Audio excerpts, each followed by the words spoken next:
Halo, selamat sore Tribuners. Hari ini Ariska kembali hadir menemani Anda dalam live Tribun Travel Update edisi Selasa 12 Juli 2022.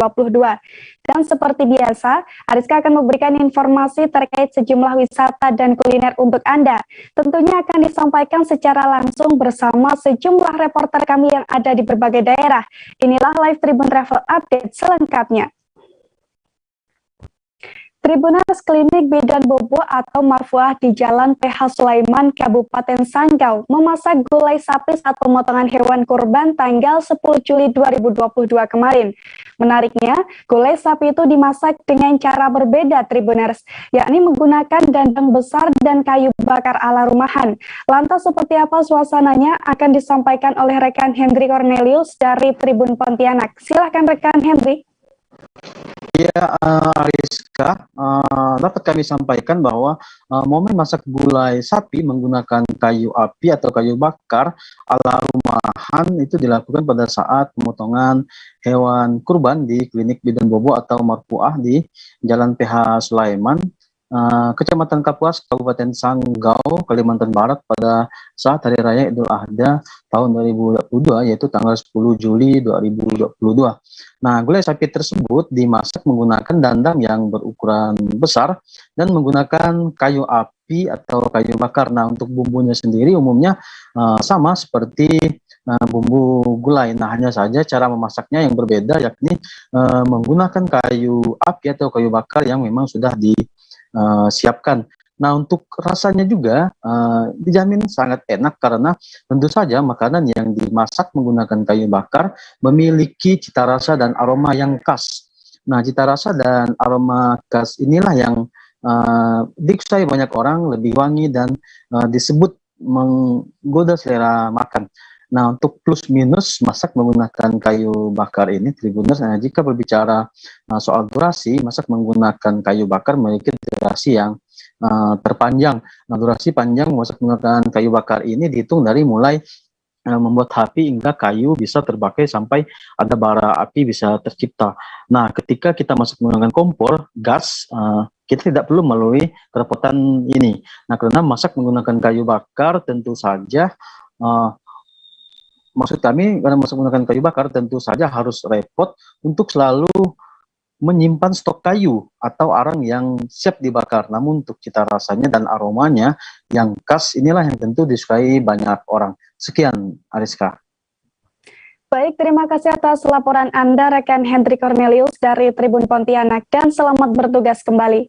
Kita beralih ke informasi selanjutnya, Tribuners. Baru-baru ini, keanekaragaman anggrek di cagar alam Pegunungan Arfak, Kabupaten Pegunungan Arfak, Papua Barat, diliput dan diteliti oleh jurnalis dan seorang taksonom.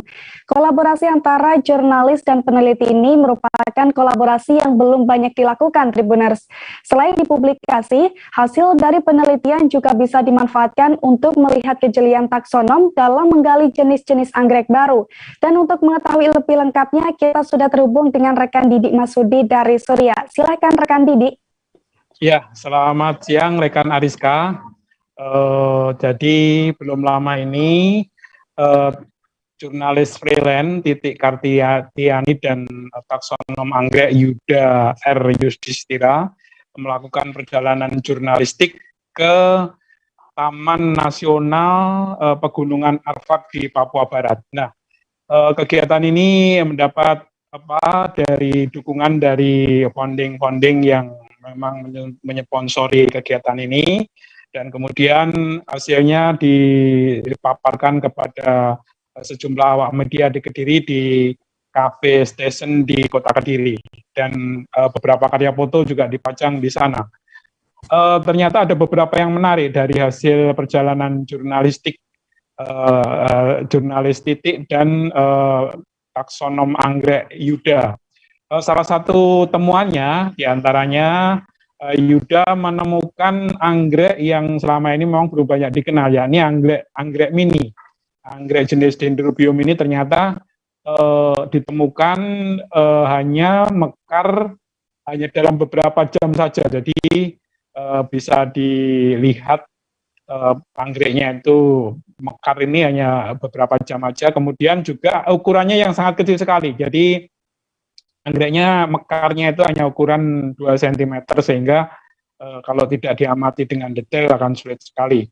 Dan sementara untuk saudara jurnalis Titi ini, dia di sana memang lebih fokus untuk mengeksplor daripada karya-karya kearifan lokal di Papua seperti keranjang yang untuk membawa-bawa ini yang dibuat oleh ibu-ibu di sana, dan ada bahan-bahannya juga bermacam-macam, ada yang dari bahan anggrek dan kemudian juga ada yang dari serat kayu. Ada juga dieksplor juga terkait dengan pakaian khas yang ada masyarakat di sana, yakni koteka. Dan dari hasil perjalanan jurnalistik ini kemudian dibuatlah buku yang diberi judul The Autopsy of Papua Orchid, karena fokus perjalanan mereka ini ke anggrek-anggrek. Jadi kekayaan yang ada di Papua benar-benar dieksplor. Dan ini sangat menambah kekasanah ilmu di Indonesia, khususnya terkait dengan anggrek. Demikian rekan Ariska.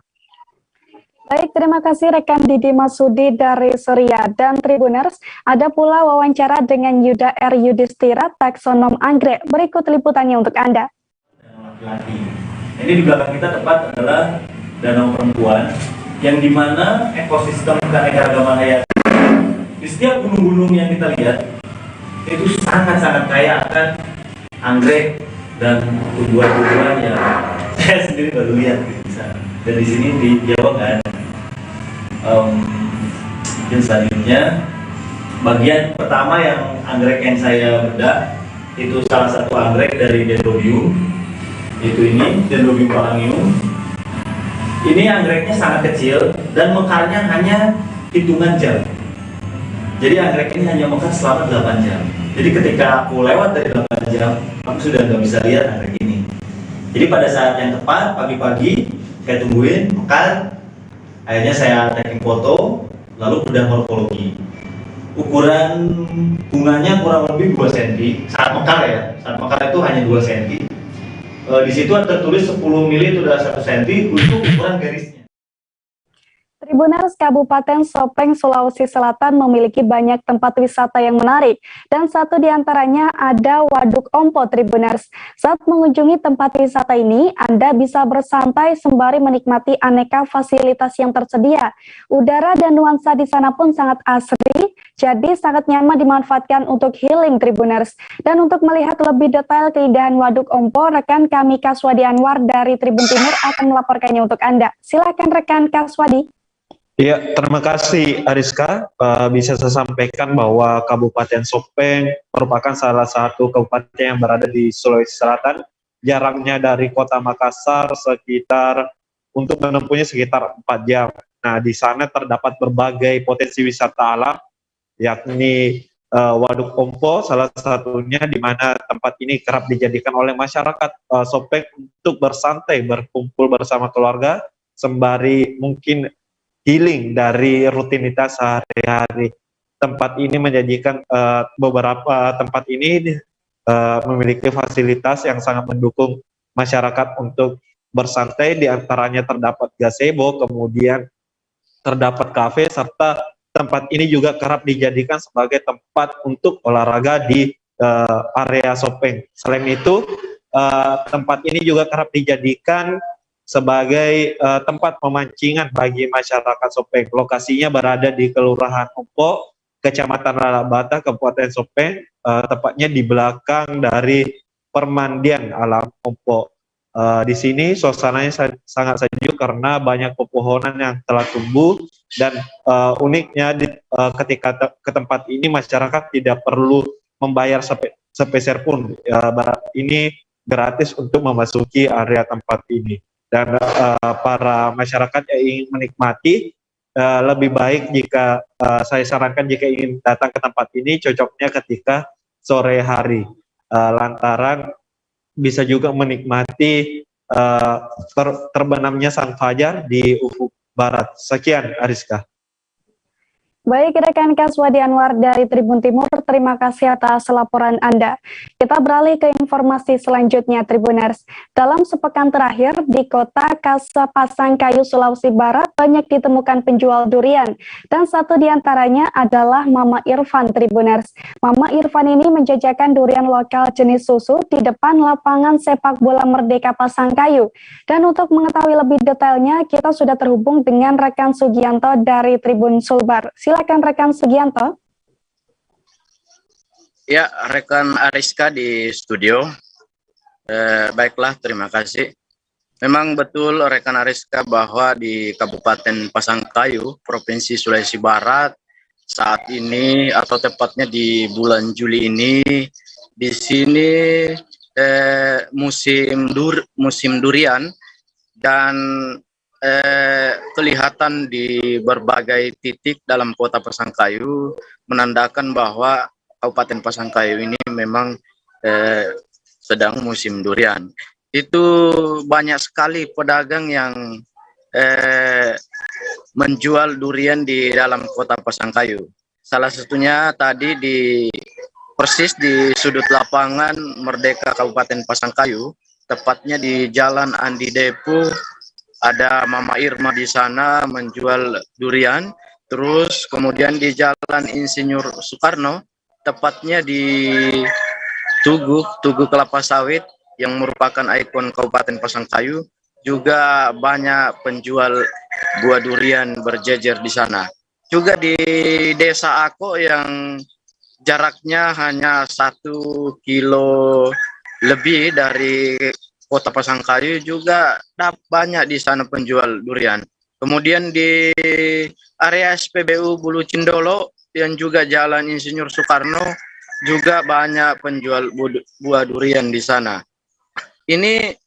Durian ini dapat kami laporkan bahwa ini terjadi baru sekitar sepekan terakhir. Ini juga sekaligus menjadi pembeda di momen-momen Hari Idul Adha, karena bertepatan Idul Adha tahun 1443 kali ini di Pasangkayu lagi musim durian. Jadi saya laporkan bahwa harganya saat ini itu bervariasi, Tribuners. Ada 25.000 per ikat, kemudian ada 50.000 dan ada 10.000. Perikatnya itu, Tribuners, ada 3 buah durian. Dan tidak salah lagi ketika Anda yang mau berwisata ke Kabupaten Pasangkayu, maksud kami, di sini sedang musim durian, dan silahkan datang berkunjung ke Kabupaten Pasangkayu, Provinsi Sulawesi Barat yang tidak jauh dari perbatasan Provinsi Sulawesi Tengah. Demikian, Ariska, kembali ke Anda. Baik, rekan Sugianto dari Tribun Sulbar, terima kasih atas informasi Anda. Selanjutnya kita akan menuju ke Samarinda, Tribuners. Di sana ada tempat rekreasi air dengan pemandangan alam yang asri. Namanya Pemandian Serayu, Tribuners. Tepatnya tempat wisata ini berada di Jalan Serayu Poros Samarinda Bontang, Kelurahan Tanah Merah Samarinda Utara. Dan untuk mengetahui lebih detail keindahan di sana, kita sudah terhubung dengan rekan Nefrianto Hardi Prasetyo dari Tribun Kaltim. Silakan rekan Nefrianto. Selamat sore Tribuners dan rekan Ariska yang saat ini sedang bertugas di Pemandian Serayu yang beralamatkan di Jalan Serayu, Kelurahan Tanah Merah, Kecamatan Samarinda Utara, Kalimantan Timur, di ruas poros Jalan Samarinda menuju Kota Bontang. Terkenal sejak sekitar 2 tahun lalu ya, lebih dari 2 tahun lalu sebelum pandemi. Itu merupakan pemandian yang dikunjungi mulai dari usia anak-anak, dewasa, remaja, dan sejumlah keluarga. Di mana Pemandian Serayu itu memiliki ada sejumlah kolam renang, mulai dari kolam renang anak-anak ketinggiannya 40 cm, kemudian atau kedalamannya 40 cm, kemudian kolam renang untuk remaja dan dewasa itu 80 sampai dengan 150 cm. Dan ciri khasnya yang ada di sana itu ada berupa stupa di sejumlah pinggiran taman dan tepi kolam renang. Stupanya itu mirip dengan stupa yang ada di Candi Borobudur. Inspirasi ini karena pemilik ataupun pengelola di sini rata-rata seorang transmigran yang dulunya ini memanfaatkan lahan transmigrasi yang dikelolakan di sini dari pertanian, kemudian berani dalam memulai bisnis usaha wisata menjadikan jadi taman pemandian serayu seperti sekarang ini dengan luasan sekira 590 meter panjangnya. Kemudian di pemandian serayu ini juga selain kolam renang juga ada terdapat waterboom untuk anak-anak, kemudian seluncuran juga untuk dewasa yang tingginya itu sekitar 10 meter ketinggiannya untuk meluncur ke kolam renang itu. Dan ini yang merupakan titik yang paling antusias dikunjungi oleh sejumlah warga maupun pengunjung yang berwisata di pemandian serayu. Dan pemandian serayu ini juga menyediakan sejumlah ban atau pelampung dan sejumlah peralatan untuk berenang, dan keselamatannya juga terjaga, kemudian tetap menjalankan protokol kesehatan karena di sini masih pandemi ya, belum usai.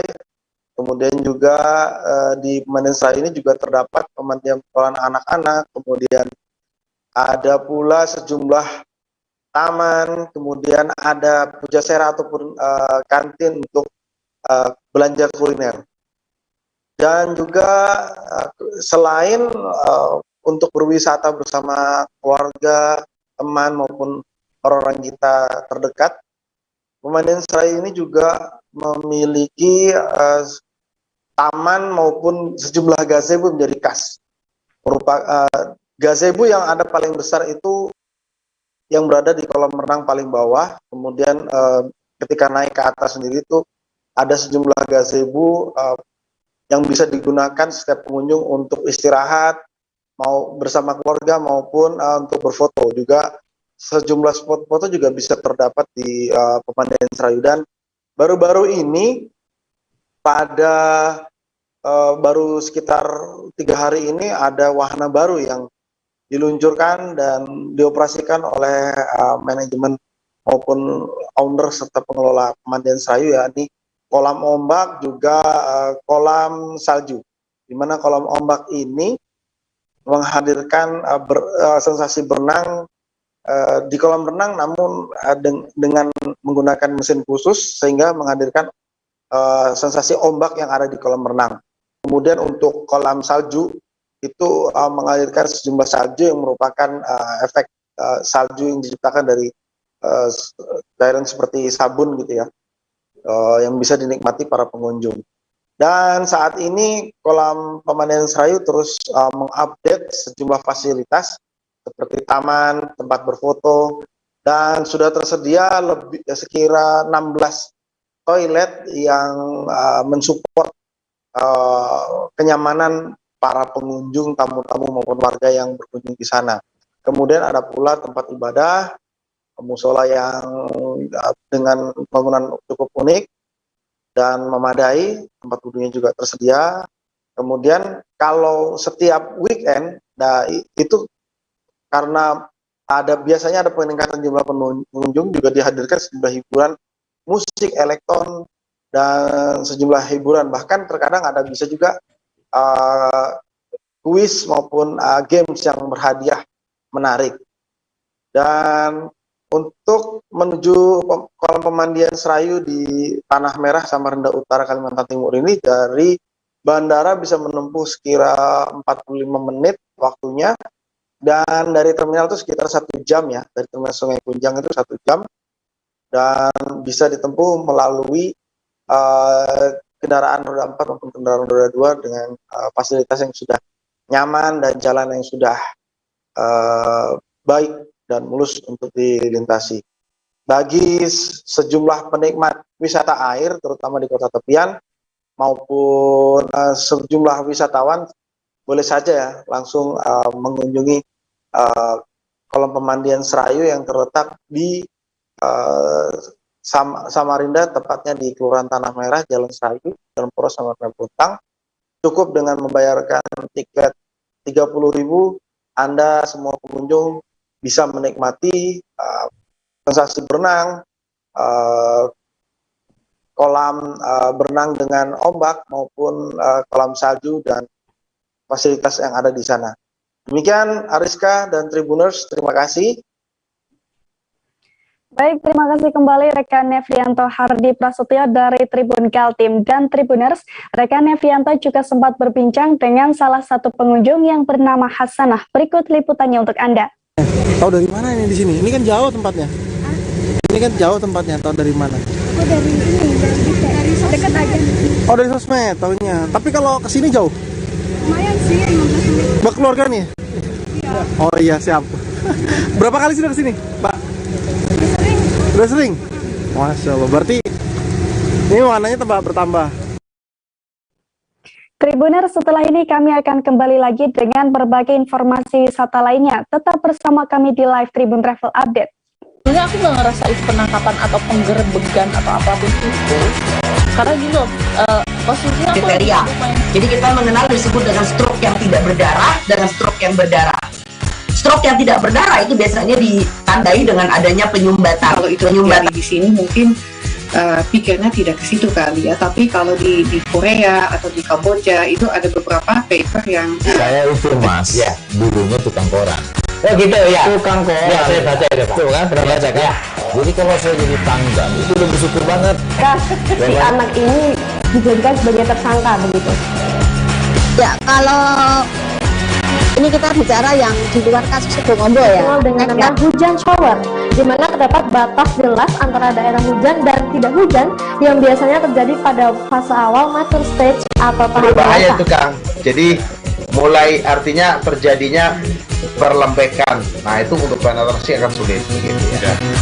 Dok, saya ini menurut saya memang tidak mudah, bukan urusan tanah diambil. Kalau misalnya Amerika Serikat sekarang, Rasulullah mengatakan dalam sebuah hadis bahwa berpuasa di 6 hari Syawal itu. Oke, apa kabar Bang Ariski di sini dengan strateginya? Ya, kalau saya sendiri di Jumit 37 ini yang semalam baru mulai, saya udah sebenarnya aku nggak ngerasa itu penangkapan atau penggerebegan atau apapun itu.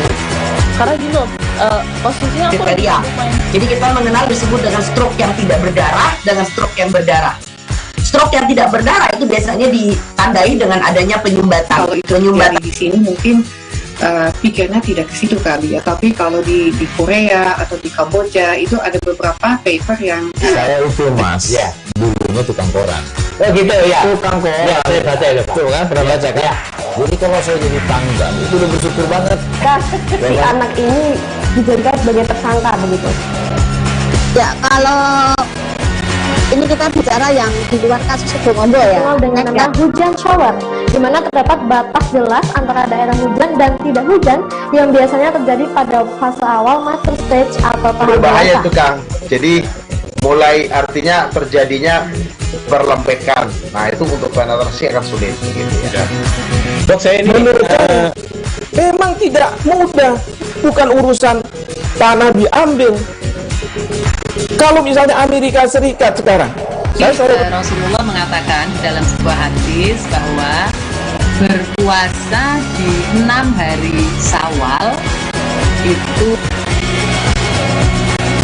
Oke, apa kabar Bang Ariski di sini dengan strateginya?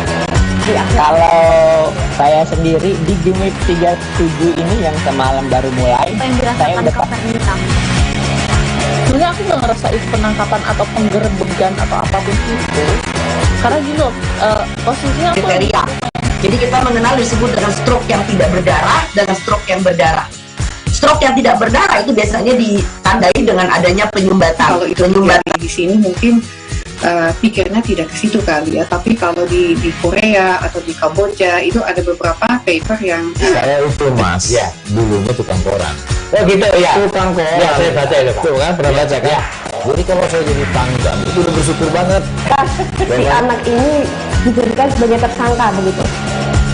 Ya kalau ini kita bicara yang di luar kasus Sebongombo ya. Dengan nama hujan shower, di mana terdapat batas jelas antara daerah hujan dan tidak hujan yang biasanya terjadi pada fase awal mature stage atau tahap Berbahaya dewasa. itu Kang. Jadi mulai artinya terjadinya perlembekan. Nah itu untuk penetrasi akan sulit gitu ya. Dok, saya ini menurut saya memang tidak mudah, bukan urusan tanah diambil. Kalau misalnya Amerika Serikat sekarang, Rasulullah mengatakan dalam sebuah hadis bahwa berpuasa di 6 hari Syawal itu. Oke, apa kabar Bang Arif di sini untuk strateginya? Kalau saya sendiri di Jumit 37 ini yang semalam baru mulai, Apa yang saya dirasakan udah Kak Fernita? Sebenarnya aku nggak ngerasain penangkapan atau penggerebekan atau apapun itu, karena gini loh, posisinya aku Kriteria. Jadi kita mengenal disebut dengan stroke yang tidak berdarah dengan stroke yang berdarah. Stroke yang tidak berdarah itu biasanya ditandai dengan adanya penyumbatan. kalau itu terjadi di sini mungkin pikirnya tidak ke situ kali ya. Tapi kalau di Korea atau di Kamboja itu ada beberapa paper yang Saya itu mas, ya dulunya tukang koran. Oh gitu ya. Tukang koran. Ya saya baca itu pak. Tuh kan pernah baca kan? Jadi kalau saya jadi tangga itu udah bersyukur banget. Si anak ini dijadikan sebagai tersangka begitu. Ya kalau ini kita bicara yang di luar kasus Sebongombo ya. Dengan nama hujan shower, di mana terdapat batas jelas antara daerah hujan dan tidak hujan yang biasanya terjadi pada fase awal mature stage atau tahap Berbahaya dewasa. itu Kang. Jadi mulai artinya terjadinya perlembekan. Nah itu untuk penetrasi akan sulit gitu ya. Dok, saya ini menurut saya memang. Terima kasih Tribuners, Anda masih bersama kami di Live Tribun Travel Update. Tribuners, di Komo luar kota Manado, Sulawesi Utara, ada kafe live yang selalu ramai pengunjung. Kafe ini memiliki letak yang strategis di tengah kota Manado, Tribuners. Buka sejak pagi hingga malam, kafe ini justru banyak dikunjungi oleh orang tua. Lantas seperti apa kafe ini akan disampaikan oleh rekan Ferdi Guhuhuku dari Tribun Manado. Silakan rekan Ferdi. Oke, Tribuners, selamat siang semuanya. Di saat ini saya ingin melaporkan seperti yang sudah disampaikan tadi Rizka untuk suasana malam di Cafe Live ini, Tribuners. Nah, Cafe Live ini adalah salah satu kafe yang sangat ramai pengunjung. Nah, kenapa ramai pengunjung? Sudah dikatakan tadi bahwa kafe ini terletak memang di tempat yang strategis, tepatnya di tengah-tengah kota Manado. Alamatnya di Komo Luar, Kota Manado, Sulawesi Utara. Nah, karena tempatnya strategis dan dekat juga dari beberapa kantor bahkan dealer besar yang ada di Kota Manado, jadi pengunjungnya ini kebanyakan adalah karyawan-karyawan dari kantor dealer, bahkan juga bukan karyawan, maksud saya adalah masyarakat biasa di sekitar Kota Manado. Nah, kafe ini buka mulai jam 7 pagi hingga jam 11 malam. Nah, kebanyakan pengunjungnya adalah orang tua, Tribuners. Kurang peminat anak muda. Ketika saya bertanya kepada salah satu baristanya mengatakan bahwa kurang pengunjung anak muda karena tidak ada wifi di tempat itu, karena kebanyakan katanya ketika anak muda nongkrong di kafe, itu selalu diutamakan, itu dicari adalah wifi, karena sambil minum kopi, sambil santai, sambil juga main game. Nah, Tribuners, kafe ini sudah cukup lama didirikan, dan kafe ini juga salah satu kafe yang terkenal, yang tidak kalah terkenal dari kafe-kafe lain yang ada di Kota Manado. Nah, kenapa terkenal juga? Karena memang untuk kualitas harga dan untuk rasa juga sudah terbukti untuk harganya sendiri yang biasanya dipesan para pengunjung ketika datang di Cafe Live ini, yaitu kopi hitam buatan Cafe Live sendiri itu 12.000 sampai 15.000, dan juga kopi Vietnam 12.000 sampai 18.000. Jadi ada dua jenis harga. Kenapa 12.000 sampai 18.000? Ada dingin dan panas. Jadi tergantung pemesanan. Yang paling banyak dicari anak muda dan para karyawan, biasa itu di malam hari mereka memesan kopi susu gula aren. Yaitu sempat kelihatan di live itu, ya saya juga pesan, sempat nongkrong di tempat kafe itu. Nah, Tribuners, ini adalah kafe yang bagi saya yang cukup nyaman karena tempatnya strategis dan nyaman juga, terus juga tidak terlalu ribut dan keamanannya juga selalu terjaga karena ada yang menjaga kafe itu. Jadi ketika sudah banyak orang yang datang, pengamannya juga selalu berjaga-jaga, jadi tidak terjadi hal-hal yang tidak diinginkan. Ya, untuk masyarakat Kota Manado Manado dan sekitar Kota Manado, Sulawesi Utara, silakan berkunjung langsung ke Cafe Live ini. Tepatnya ada di Dendengan Luar, Kota Manado, Sulawesi Utara, arah-arah ke Jalan Berkamil. Tepatnya di depan dealer Auto Toyota. Tribuners, itulah laporan dari saya. Terima kasih. Saya kembalikan kepada Rizka di studio. Baik, terima kasih rekan Ferdi Guhuku dari Tribun Manado dan selamat bertugas kembali. Tribuners, di Kabupaten Lampung Barat ada tempat wisata murah meriah yang cocok untuk dikunjungi bersama anak-anak. Ada Taman Kota Liwa Berbunga, Tribuners. Di tempat tersebut Anda bisa menemukan banyak permainan anak yang bisa dinikmati dengan budget standar. Selain itu, Anda juga akan disuguhkan dengan beraneka kuliner yang memanjakan lidah, Tribuners. Dan untuk mengetahui keseruan bermain di sana, kita sudah terhubung dengan rekan Sulis Setia Markamah dari Tribun Lampung. Silakan rekan Sulis. Terima kasih Ariska. Ya, Tribuners, selamat sore. Bisa kami laporkan dari Lampung Barat. Ada salah satu wahana permainan anak yang lokasinya strategis, yakni berada di taman sebelah Taman Merdeka Pasar Liwa atau disebut juga dengan Taman Kota Liwa Berbunga. Tempat wisata atau tempat arena permainan satu ini mulai buka pukul 14.00 WIB sampai dengan malam hari atau maghrib seperti itu, Tribuners. Nah, bisa dilihat di lokasi ini tersedia beraneka ragam wisata permainan anak, mulai dari mobil-mobilan, skuter, kemudian ada juga trampolin dan juga istana boneka. Dan di tempat ini, Tribuners, harga yang dipatok pun relatif terjangkau, mulai dari 10.000 untuk sewa tiap permainan. Paling mahal hanya 20.000 saja untuk sekali sewa. Salah satunya yang 20.000 ini adalah sewa mobil-mobilan, di mana per 15 menit Anda membayar 20.000 saja. Selain permainan-permainan seperti itu, ada juga untuk mengasah keterampilan buah hati Anda yang memiliki hobi menggambar atau melukis, di mana ada beberapa spot, ya, tidak hanya satu, ada 2 atau 3 titik yang menyewakan sarana untuk melukis gitu ya. Ada yang langsung di paper bag dan ada juga yang di bahan lain yang bisa juga dibawa langsung pulang ketika anak sudah selesai melukis, Tribuners. Dan tidak khawatir juga bagi buah hati dan juga orang tua yang berwisata ke tempat ini dan merasakan lapar. Di sini tersedia aneka pilihan jajanan atau kuliner khas, di mana memang dengan cuaca yang cenderung dingin, tidak sedikit tersedia makanan-makanan ringan yang hangat, contohnya seperti bakso, ada juga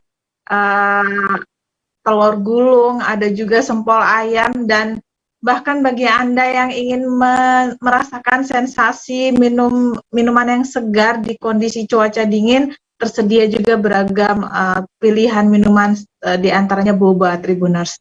Nah, untuk ke lokasi ini jaraknya dari Tugu Liwa itu hanya sekitar 20 atau 30 meter saja. Dan tempat ini sangat representatif untuk menikmati sore bersama keluarga.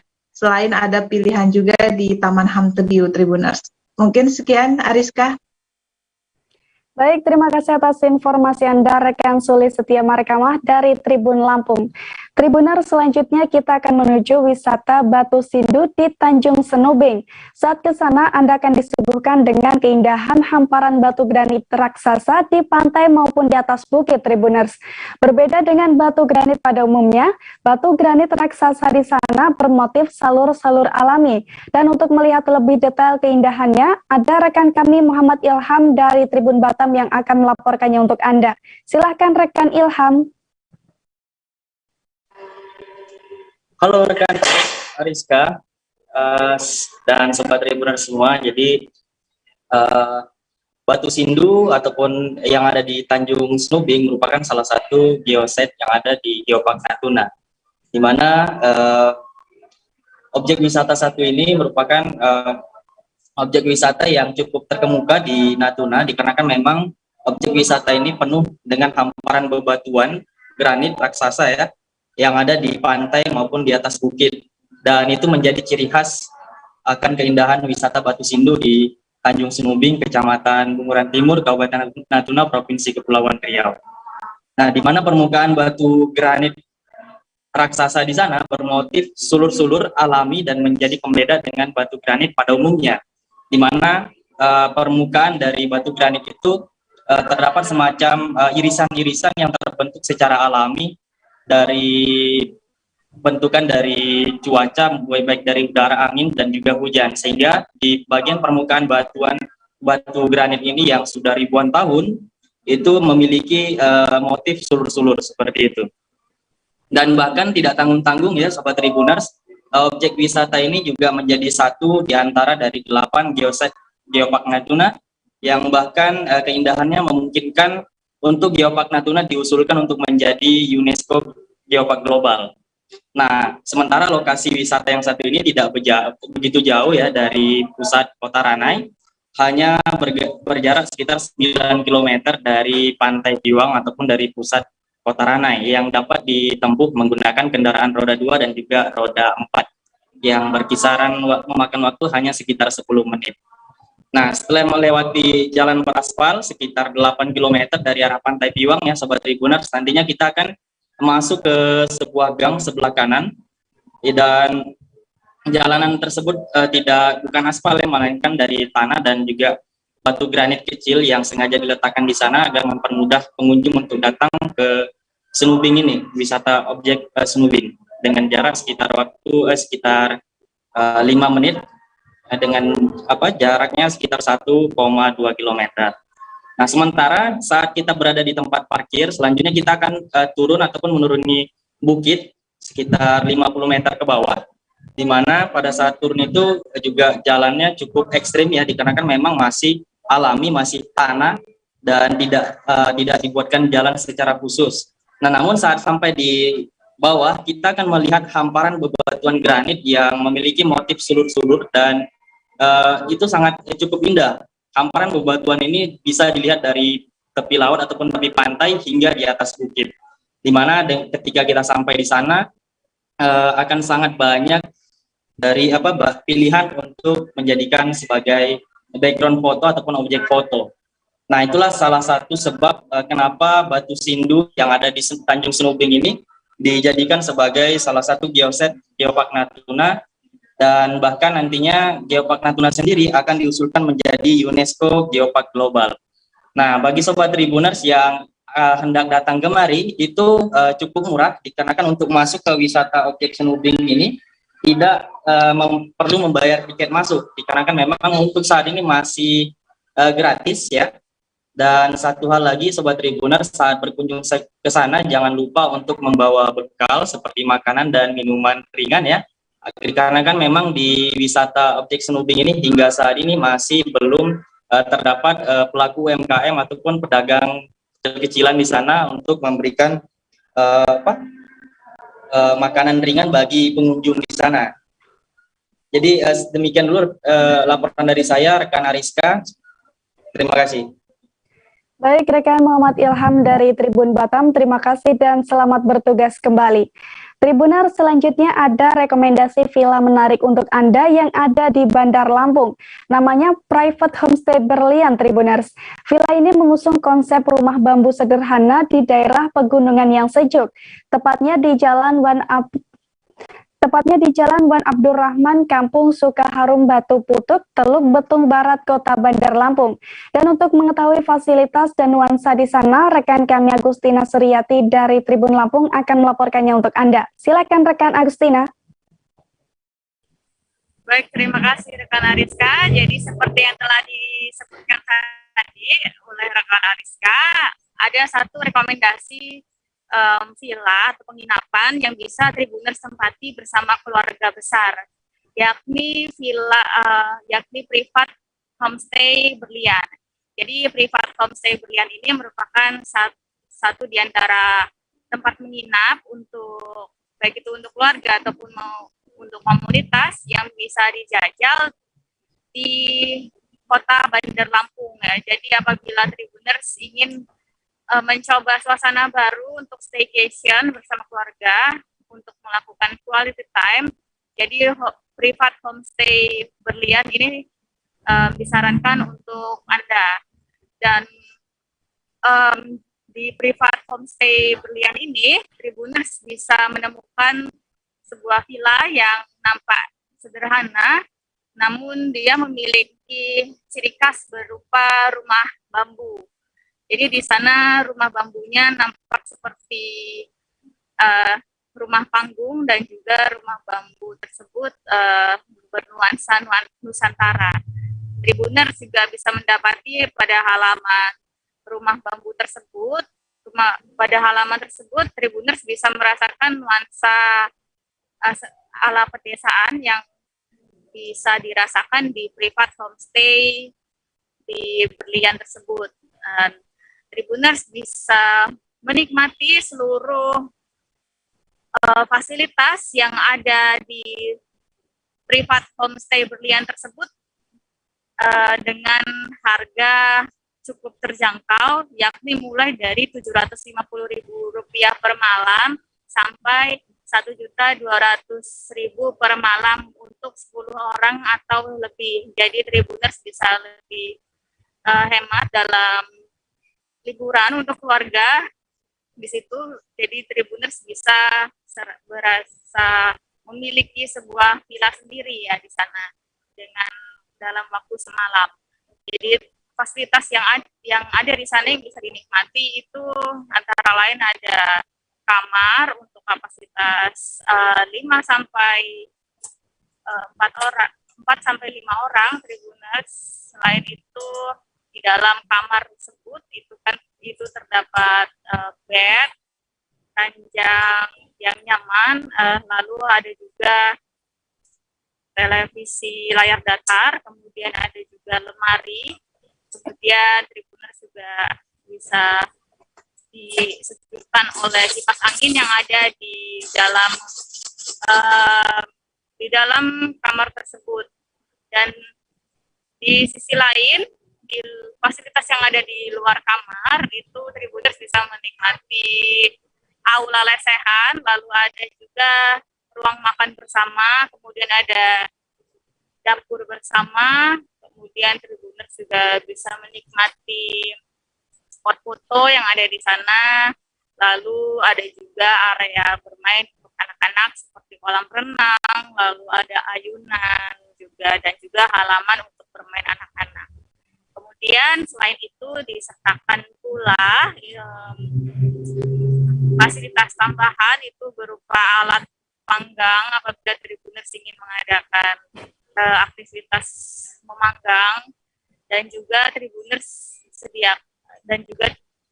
juga bisa disediakan bahan-bahan makanan yang berupa sayuran, lalu bumbu-bumbu dapur, kecap, lalu ada mie instan dan lain-lain. Jadi Tribuners bisa memasak sendiri dengan bahan-bahan yang telah disediakan.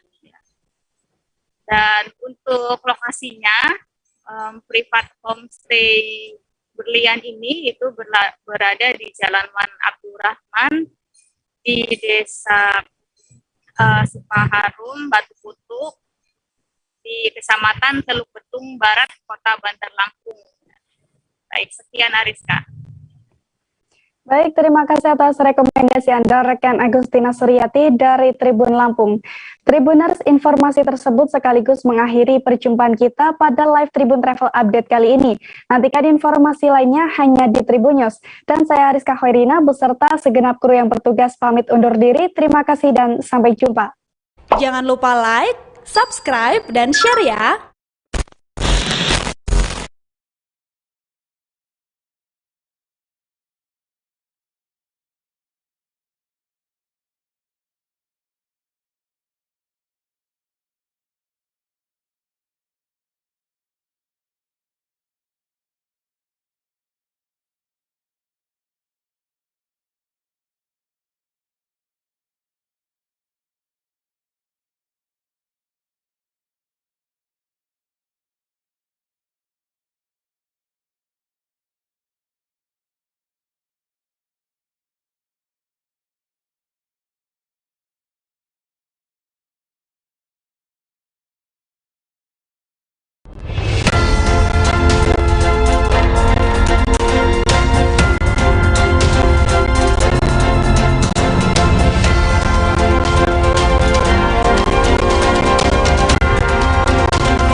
And colonialism were offspring of that Western state system. In common with the vast majority of this organization, I hate imperialism. I detest colonialism.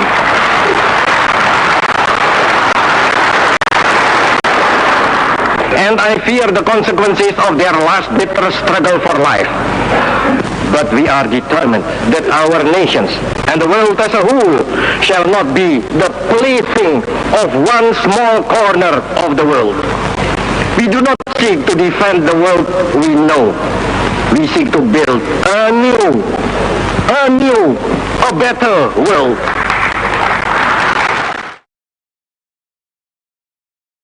Saudara, pada 30 September tahun 1960 terjadi peristiwa penting bagi dunia dan Indonesia.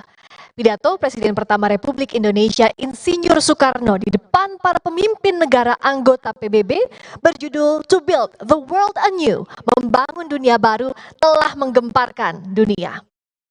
Bung Karno saat itu mengurai filosofi Pancasila di hadapan para pemimpin dunia yang hadir dalam sidang. Pidato yang sangat berapi-api itu mengkritik sistem dan konsep yang dibangun oleh negara barat selama berabad-abad serta dampaknya pada keberlangsungan dunia. Bung Karno menyatakan ideologi Pancasila bisa menjadi pilihan. Pidato Bung Karno dalam sidang PBB tersebut akan menjadi pembahasan dalam seminar Pancasila 2022 kali ini. Saya Friska Clarissa. Inilah seminar Pancasila 2022, relevansi pidato Soekarno di PBB tahun 1960, To Build the World Anew.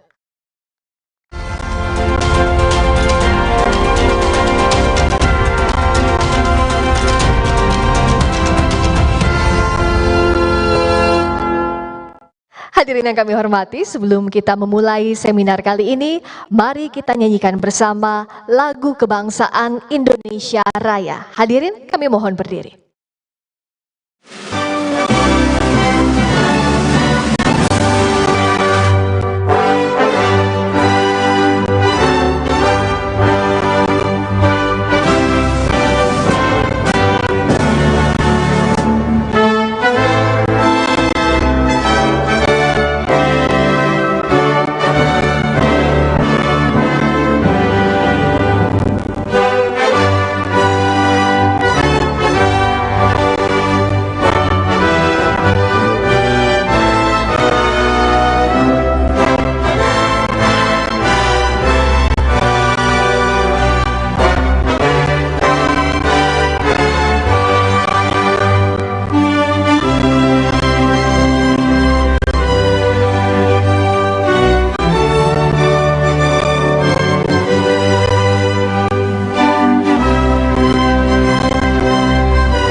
Hadirin kami silakan untuk duduk kembali. Berikutnya dengan hormat kami undang Kepala BPIP Bapak Profesor Dr. Andes Kiai Haji Yudian Wahyudi MA PhD untuk menyampaikan pidato pembukaan. Silakan Bapak.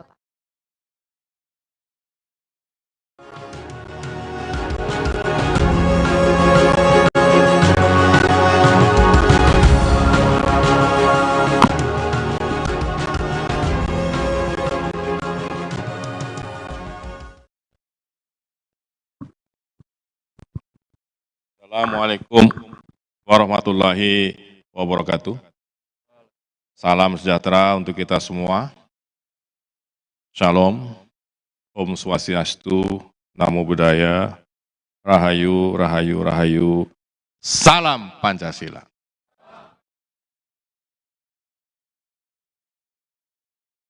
Sekali lagi kita panjatkan puji syukur kepada Tuhan Yang Maha Esa, Yang Maha Kuasa, yang telah memberikan kita segala-galanya, khususnya kenikmatan kemerdekaan. Yang dengan kemerdekaan itu kita sebagai bangsa dan negara menjadi memiliki segala-galanya. Saya ingatkan lagi di awal sedikit, jadi proklamasi kemerdekaan kita ini merupakan proklamasi terbaik dalam sejarah umat manusia. Mengapa? Karena terjadi di tengah Perang Dunia Kedua, yang itu merupakan perang terbesar dalam sejarah umat manusia dengan teknologi militer tercanggih, terlengkap, termasif. Di sisi lain, kita tidak punya teknologi militer yang memadai. Kita sudah terjajah kira-kira 434 tahun kalau dimulai dengan jatuhnya Malaka 1511, 1512 itu Ternate, baru merdeka 1945. Tapi dengan ideologi Pancasila, proklamasi kita itu bisa membebaskan dan mempersatukan kembali 57 negara, 57 kerajaan. Dalam waktu yang hanya sangat singkat, 59 detik. Dan lebih hebat lagi, itu pun tidak berdarah. Tepuk tangan untuk bangsa ini. Nah, sedikit saya sampaikan, salah satu pemain utamanya adalah para pemuda pelajar pertama di Republik Indonesia. Ini saya tujukan kepada adik-adik para mahasiswa, biar memahami betul peran pemuda ini. Nah, kemudian pada tanggal 30 September 1960, Presiden Soekarno menyampaikan sesuatu yang luar biasa, yang itu menyampaikan kira-kira di satu sisi uniting sekaligus liberating force of Pancasila, kekuatan pemersatu dan pembebas Pancasila. Yang sampai di situ nanti sebetulnya Indonesia sudah menjadi satu dari 3 negara besar dunia, yaitu Presiden Amerika, Presiden Uni Soviet, dan yang ketiga itu adalah Presiden Republik Indonesia. Yang salah satu peran dari Pancasila ini pada tingkat internasional ikut membantu membebaskan negara-negara yang terjajah, terutama Asia Afrika, dan lebih utama lagi di daerah Timur Tengah. Jadi bisa terlihat adik-adik betapa hebatnya Pancasila ini sebagai uniting dan sekaligus liberating force. Ya, yang ini menjadi tawaran di muka bumi yang disampaikan oleh Bung Karno sebagai ideologi perdamaian dunia yang to build the world new. Ya. Nah, disinilah kita di satu sisi bagian dunia, Bung Karno mengatakan nasionalisme kita itu juga bagian dari internasionalisme. Jadi bukan nasionalisme yang kovinis, kata beliau. Nah, lebih umum lagi, ya, karena sila pertama kita itu religius, beliau mengutip dari 2 kitab suci untuk meyakinkan PBB perlunya tata dunia baru. Yang pertama beliau mengutip dari surat Al-Hujurat, ya, ayat 13. Ya, saya bacakan terjemahannya saja. Wahai manusia, sungguh kami telah menciptakan kamu dari seorang laki-laki dan seorang perempuan. Kemudian kami jadikan kamu berbangsa-bangsa dan bersuku-suku agar saling mengenal. Bukan saling menjajah ini maksudnya. Ya. Nah, kemudian beliau mengutip juga dari Injil Lukas ayat 14, segala kemuliaan bagi Allah di tempat yang maha tinggi dan sejahtera di atas bumi di antara orang yang diperkenankannya. Disinilah Bung Karno menunjukkan ya bahwa tidak boleh ada lagi penjajahan di muka bumi. Nah, disitulah beliau menawarkan Pancasila sebagai ideologi perdamaian dunia. Ya. Nah, sekarang salah satu kekuatan daripada Pancasila itu ada di kata gotong royong. Prinsip atau nilai gotong royong ini. Kita baru saja menghadapi tanda petik Perang Dunia Ketiga yang namanya COVID-19 ini. Ya. Berbeda dengan perang pada umumnya, perang ini tidak menggunakan teknologi militer. Yang jatuh duluan bukan pasukan, tapi tenaga medis yang biasanya dilindungi oleh hukum internasional sebagai bagian orang yang paling, mohon maaf, terakhir kalau harus jatuh di medan perang. Dan itu dilindungi hukum internasional, tapi semuanya serba terbalik. Kita sudah tahu bagaimana COVID itu, tapi bagi kita bangsa Indonesia, ternyata dalam banyak hal Indonesia lebih baik dari banyak negara. Mengapa? Karena kita punya gotong royong yang itu berlandaskan pada ya, nilai-nilai keagamaan. Jadi gotong royong kita bukan sekedar gotong royong fisik, tapi juga ada imbalan, harapan dari Tuhan. Jadi pelakunya kalau melakukan itu bukan kehilangan, tapi akan mendapatkan imbalan lebih dari Tuhan. Inilah salah satu kekuatan gotong royong kita yang di Pancasila ini. Nah, kemudian melihat sekarang ini perlunya kebangkitan dari terutama COVID-19 ini. Ya. Dari sinilah peran Indonesia yang bisa kita tawarkan lagi kepada dunia, khususnya dalam rangka menghadapi G20. Dan bapak-bapak, ibu-ibu sudah melihat beberapa pujian yang ditujukan kepada pemerintah Indonesia di bawah ya, kepemimpinan Presiden Joko Widodo dan khususnya kalau Menlu ya Bu Retno ya. Dan dari sinilah kita coba memberikan kembali apa yang bisa kita sumbangkan. Jadi dengan slogan presidensi G20 ini, Recover Together, Recover Stronger, Indonesia sekali lagi mengajak dunia bergotong royong memulihkan perekonomian yang lebih kuat dan berkelanjutan pasca pandemi ini. Saya kira saya tidak perlu panjang lebarkan. Saya sekali lagi mengucapkan selamat dan dari BPIP sangat berterima kasih ya kepada semua pihak, terutama dari Lemhanas, Gubernur Lemhanas. Kalau saya mohon maaf manggilnya Mas Andi ya, boleh ya? Atau boleh pakai Dayeng Andi lah. Ini terutama juga nanti para pembicara yang lain. Sekali lagi terima kasih dan mudah-mudahan acara ini bisa sekali lagi mengangkat bangsa Indonesia ke permukaan dunia ya, dalam arti seperti yang disampaikan Pak Karno. Terima kasih. Kalau ada kekurangan mohon maaf. Assalamualaikum warahmatullahi wabarakatuh. Salam Pancasila. Salam Pancasila. Waalaikumsalam warahmatullahi wabarakatuh. Terima kasih Kepala BPIP Profesor Dr. Andes Kiai Haji Yudian Wahyudi, MA PhD. Kami silakan untuk kembali ke tempat duduk dan selanjutnya kita akan masuk dalam sesi dialog Seminar Pancasila 2022 Semangat Pancasila untuk Dunia.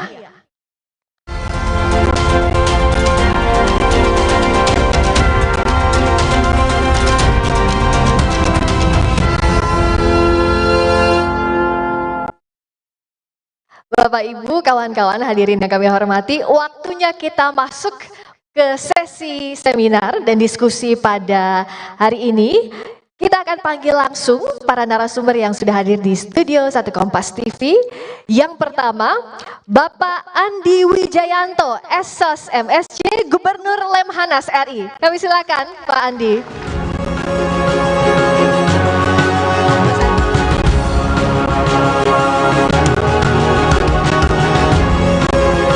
Berikutnya narasumber yang kedua, Bapak Dr. Darmansyah Jumala SE MA, Dewan Pakar Bidang Strategi Hubungan Luar Negeri BPIP RI. Silakan Bapak.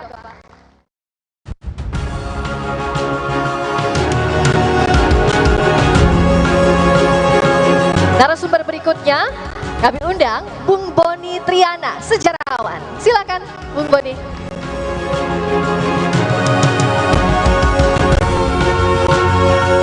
Last but not least, narasumber kita hari ini ada Tisa Biani, pegiat seni. Silakan Tisa.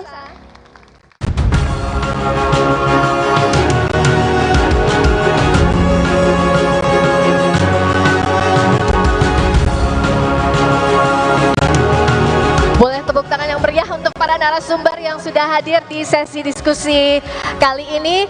Apa kabar Bapak dan juga Tisa, sehat ya? Baik. Pak Andi, Pak Darmasya Jumala, Bung Boni dan juga Tisa.